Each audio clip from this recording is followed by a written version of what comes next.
But but yeah, but to start off our review this week, we are talking about Scary Movie, the first Scary movie. Yes, and we definitely picked this out to coincide with the drop of the Scary Movie 6 trailer that we absolutely know is happening. Yes, exactly. Yeah, yeah, yeah. To- we totally planned it out. Yeah, yeah. Not a weird coincidence. No, no. Uh, but yes, this was actually my first time watching this one. The Me only too. yeah, and I think both of us it was true. The only one of these movies and the only movie from this franchise we'd seen was Scary Movie 3, and we both actually saw that in the theater. Which, Yeah, man, of all the coincidences out there, that's a weird one. yeah, and actually, uh, I actually kind of have a funny story about why I went and saw Scary Movie 3. Just real Okay. quick. What actually happened was me and two of my friends. One of my friends, he got he had a preview pass to see the third Matrix movie, Okay. and he thought he was going to be really clever and try to copy it, make like Oh scan it no. and try to copy it and try to get me and my our other friend in there. It didn't work, obviously, so we ended up going to see Scary Movie 3. But yeah, so this movie is the quintessential horror movie parody comedy from the Wayans Brothers. Uh, and it's directed by Keenan Ivory Wayans, who I think I think he's the oldest one, if I'm not mistaken. It's either him or Damon. And then you had, of course, the other ones, Marlon Wayans and Sean Wayans. Sean Wayans is the stoner character, which like all the characters in this movie are they're the tropes of horror movie, slasher characters. Especially late 90s, because this is so it's like a mix of I Know What You Did Last Summer and Scream Right. in terms of the Which actors is ripping off. yeah. Scream. It's definitely more Scream. Yeah. Yeah. Which is Now, funny. Which is funny because Scream itself is they kind of had this whole meta thing with those movies where they were, you know, kind of parodying horror movies, but not really. see, that was my understanding. I just thought to myself, that is kind of ballsy to try to parody a parody. Yeah, yeah. Um, but yeah. Oh, by the way, they so that scene at the end when they mention the sequel to I Know What You Did Last Summer, and they talk Yep. about the fat white Jamaican guy. Oh man, yeah, I really wanted to kill him. You know who played the fat white Jamaican guy in that movie? Hmm. Jack Black. Wait. There's a movie out there where Jack Black is doing what I'm assuming is an awful Jamaican accent. Pretty much, yeah. or I don't know if he did a Jamaican. I can't remember if he did a Jamaican accent or he just had that Rastafarian look. Um, Either way, that but sounds delightfully cringe. it was, yeah. That movie was really bad. And it's no wonder that they didn't do any sequels after that. But yeah, so this movie it's parodying all the horror movie tropes along with there are some other movies that got parodied in there too. Right, like the one scene with where they were running through the woods in Blair Witch Project, and like the girl is like has a little snot coming out her It's nose. not going over the nose. Oh, yeah. Um, but yeah, so the basic plot of the movie, if you could call it a plot, is It's definitely in the airplane school of actually, no, it's more the police squad's rule of we have a vague plot, which is an excuse to just make fun of things.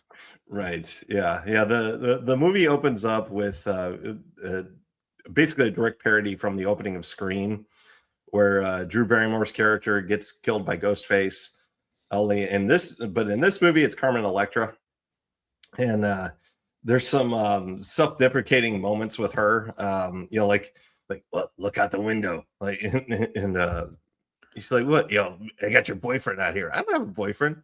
Well, the effeminate looking black guy who likes to wear women's clothing, and it's some guy pretending to be Prince. And she's like, she's not my boyfriend. I screwed him a few times, but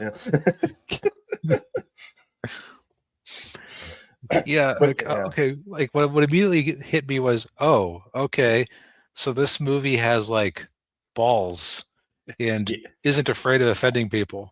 right, yeah. Oh no, yeah. This is another movie we could add to our list of you can't make this movie today. Although Scary Movie 6, maybe they are making that movie today. I don't know. Maybe they already did.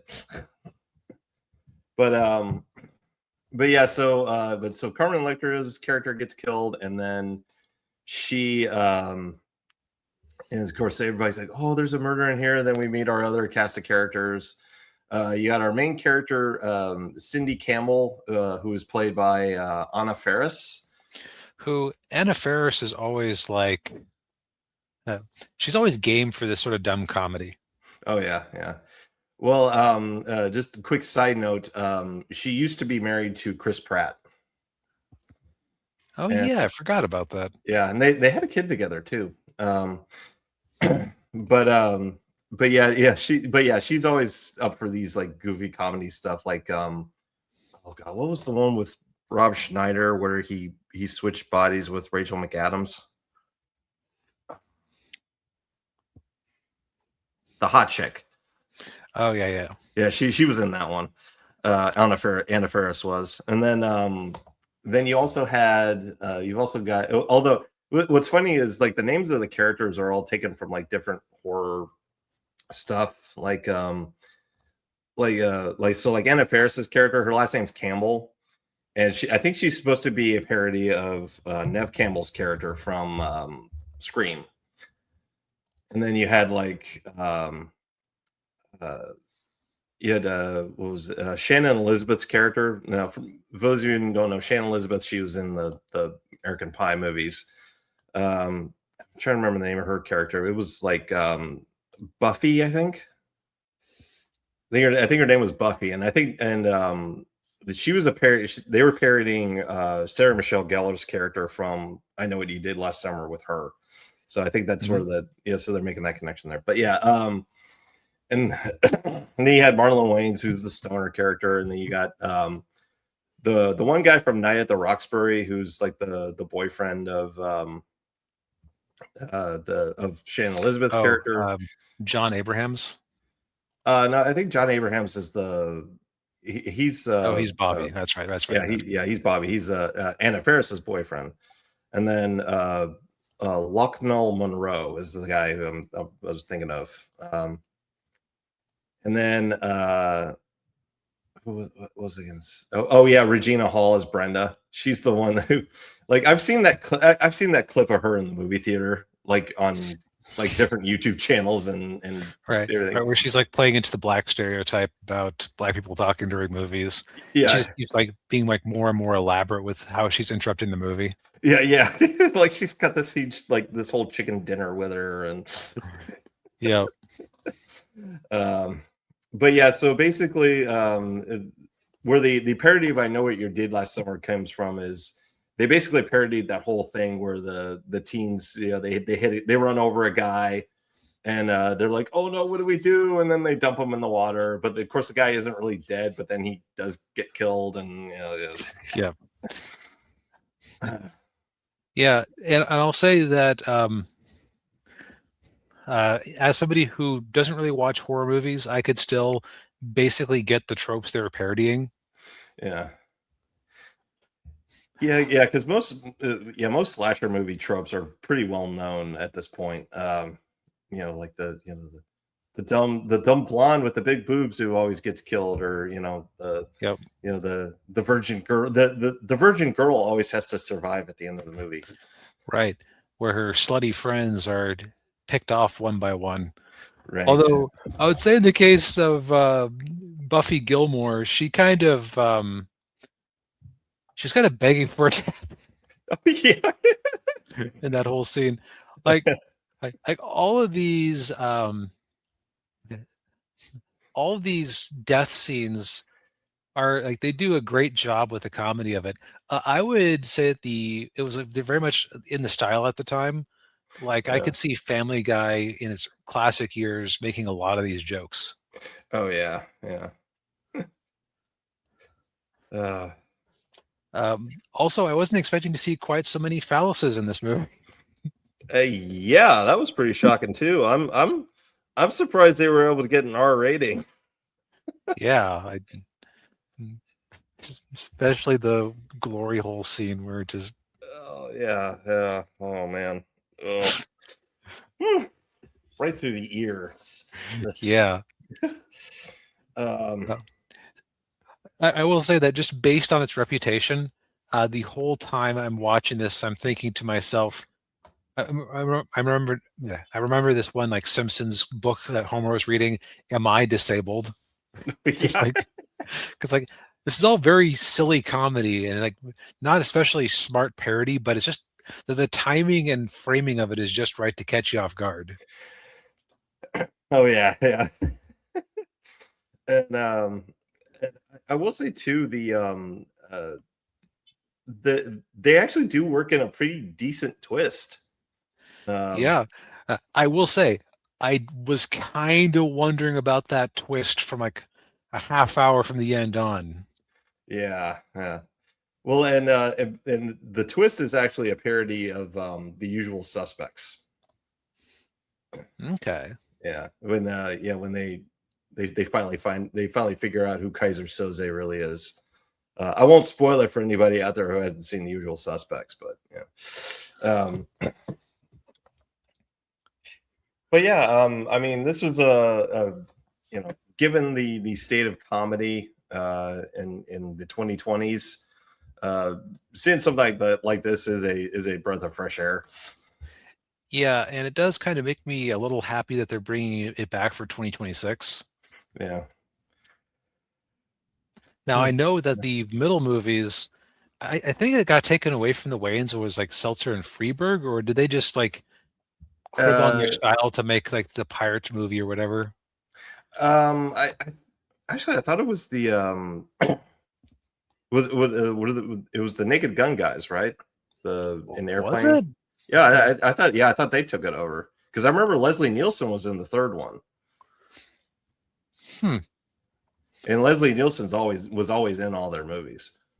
Yeah, I don't know. Like I just know that they definitely lost their way, and then Yeah, Seltzer and Freeberg basically drove whole genre into the ground with their really like there is a uh, way to do parodies of multiple movies in the same movie, and they did not do it properly. yeah. They were doing like superhero movie and vampire Which movie and superhero movie was the best of those movies that they did. uh, Like there's actually a few funny scenes in that one, and Leslie Nielsen was in it. yeah, But like you have things like Meet the Spartans, where they like mashed up 300 with Meet the Titans or Remember the Titans or whatever. It was like that plus some of those dance movies or whatever. I don't oh remember yeah, it well, but I remember it being like very awful. yeah. It's kind of like what happened with National Lampoon. Like when the National Lampoon got bought out and they started releasing all these just god awful movies with the National Lampoon name in them. It's like it's not really Right. National Lampoon. It's just It's a you know, skin suit. yeah, yeah, But it does sound like the Wayans are back for this one. So, yeah, you know, if they can bring back like, it's not exactly a lofty goal, but if they can just be funny and make it so that you don't have to have watched every horror movie to understand what's going on, then you're in business. yeah, Like, yeah, like I would expect some jokes about, say, Five Nights at Freddy's and the yeah. various Blumhouse movies. Yeah, I think I saw Megan in there. Oh yeah, that The makes sense. robot doll. Yeah, maybe probably Annabelle and like The Conjuring will probably get parodied in there too. Yep. Yeah. But yeah, this is on Paramount Plus. Was it on Paramount Plus or was it on Netflix? Paramount Oh, that's Plus. right. That's right. It was on Paramount. We were going through Paramount Plus to see what we could find there, and then because I personally didn't have anything nice or even mean to say about The Saint. We switched over to a Netflix movie for our last one. Right. Yeah. Yeah. But And yeah, I will admit it's been a while since I saw The Saint. I don't remember it very well. I remember the only thing I remember about that movie was Val Kilmer playing different people or impersonating different people. yeah, that was probably the most interesting part of it. It was just very full of itself. Sort of, Clearly, yeah. go Yeah. ahead. Sorry, go ahead. No. No, if you have a thought, I'm about to transition. So, Oh, okay. Well, it was kind of like Hitman with Glenn Powell.